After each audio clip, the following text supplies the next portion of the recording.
नमस्कार मंडळी. ठरलं तर मग या मालिकेत पूर्ण आजी हे महत्त्वपूर्ण पात्र साकारणाऱ्या अभिनेत्री ज्योती चांदेकर यांचं 16 ऑगस्ट रोजी वयाच्या 69व्या वर्षी निधन झालं.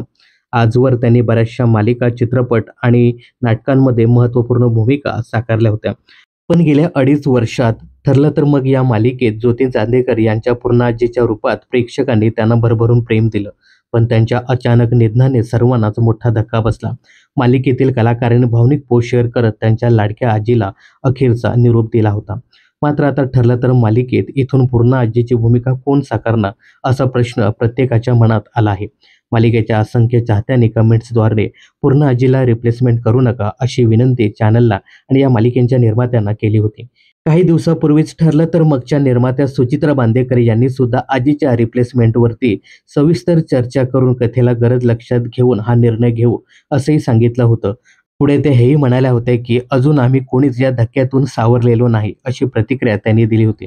आता मालिकेतील अर्जुनची भूमिका साकारणारा अभिनेता अमित भानुशालीने याबद्दल आपली भूमिका स्पष्ट केली.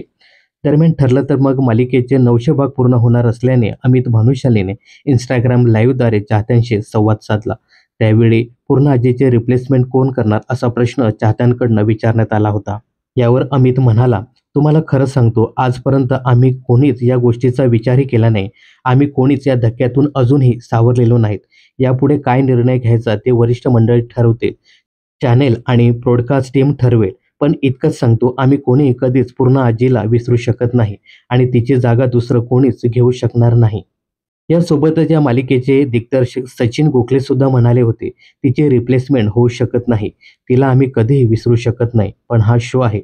याबाबत मालिकेच्या कथानकानुसार विचार केला जाईल. तुम्हाला लवकरच जो काही निर्णय असेल तो कळेलच." तर तुम्हाला काय वाटतं, पूर्ण आजीची या मालिकेत रिप्लेसमेंट करायला पाहिजे का? यासोबतच जर रिप्लेसमेंट केली तर कोणत्या अभिनेत्रीने ही भूमिका साकारावी हे कमेंट्स करून नक्की सांगा. मनोरंजन क्षेत्रातील अशाच फिल्मी अपडेट्स जाणून घेण्यासाठी चॅनलला सबस्क्राईब करा.